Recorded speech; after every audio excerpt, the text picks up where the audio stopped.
புதுக்கோட்டையில் சாலையில் படுத்திருந்த மாடுகள் மீது மோதாமல் இருக்க நிறுத்திய டிப்பர் லாரி மீது பின்னால் வந்த கார் மோதியதில் பெண் ஒருவர் காயமடைந்தார். இதனையடுத்து அவர் மருத்துவமனையில் அனுமதிக்கப்பட்டார். இதனையடுத்து இரவு நேரங்களில் சாலையில் 50க்கும் மேற்பட்ட மாடுகள் உலா வருவதால் அடிக்கடி விபத்துகள் நடப்பதாகவும் இதற்கு உரிய நடவடிக்கை எடுக்க வலியுறுத்தியும் அப்பகுதி மக்கள் புதுக்கோட்டை ஆலங்குடி சாலையில் திரண்டனர். அங்கு வந்த போலீசார் விபத்துக்குள்ளான வாகனங்களை அப்புறப்படுத்தி போராட்டத்தில் ஈடுபட முயன்றவர்களுடன் பேச்சுவார்த்தை நடத்தி அவர்களை கலைத்தனர்.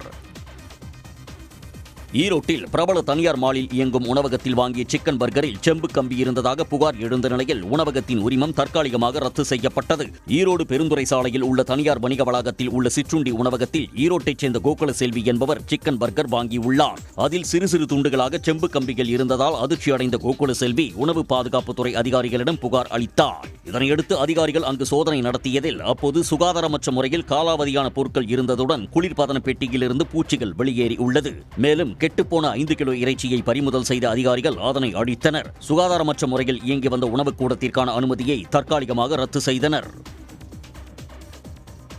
திருப்பரங்குன்றம் அருகே பெரிய ஆலங்குளத்தில் அரசு உயர்நிலைப் பள்ளி செயல்பட்டு வரும் பகுதியில் சமீபத்தில் போடப்பட்ட சாலையை பெயர்த்து எடுத்தால் கையோடு வருவதாக கூறி அப்பகுதி மக்கள் சாலை மறியலில் ஈடுபட்டனர். ரோடு பக்காவா இருக்கணும்.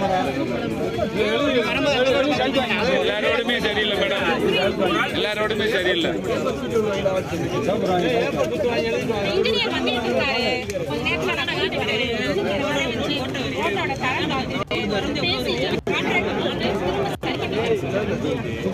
தரமற்ற சாலையை அகற்றிவிட்டு புதிய சாலை அமைக்க வேண்டும் என அவர்கள் வலியுறுத்தினர். சாலை மறியலால் அப்பகுதியில் 1 மணி நேரம் போக்குவரத்து பாதிக்கப்பட்டது.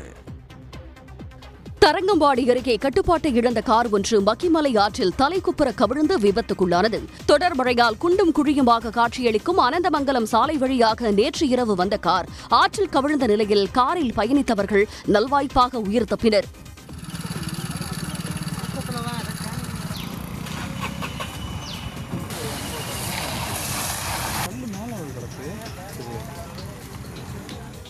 காரில் பயணித்தவர்களை அப்பகுதி மக்கள் மீட்ட நிலையில் மக்கிமலை ஆற்றில் மிதக்கும் காரை அவ்வழியாக செல்வோர் அதிர்ச்சியுடன் பார்த்து சென்றனர்.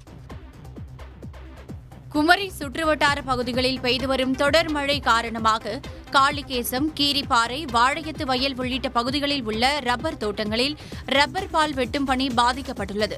மழையால் அரசு மற்றும் தனியார் ரப்பர் தோட்டங்களில் பால் வெட்டும் பணிக்கு தொழிலாளர்கள் செல்லாததால் உற்பத்தி பாதிக்கப்பட்டுள்ளது. மேலும் இந்த தொழிலை நம்பியுள்ள நூற்றுக்கணக்கான தொழிலாளர்களின் வாழ்வாதாரம் பாதிக்கப்பட்டுள்ளது. ஆசிய இளையோர் கபடியில் தங்கம் வென்று பெருமை சேர்த்த கார்த்திகாவை பாராட்டும் விதமாக கண்ணகி நகரையும் குறிப்பிட்டு திருக்கோவிலூரைச் சேர்ந்த ஓவிய ஆசிரியர் செல்வம் ஓவியம் வரைந்துள்ளார். கண்ணகி நகரத்தாலேயே கண்ணகி நகர் என்ற தலைப்பிலான அந்த ஓவியத்தை 5 நிமிடத்தில் வரைந்ததாக அவர் தெரிவித்துள்ளார்.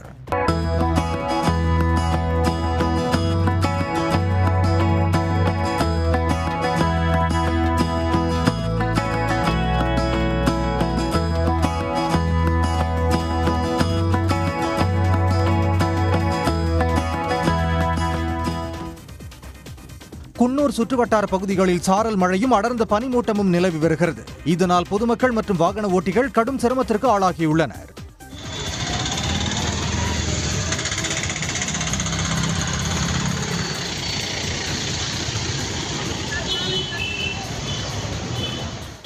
எதிரே வரும் வாகனங்கள் தெரியாத அளவுக்கு நிலவி வரும் அடர்ந்த பனிமூட்டம் காரணமாக வாகனங்கள் முகப்பு விளக்குகளை எரியவிட்டபடி சென்றன.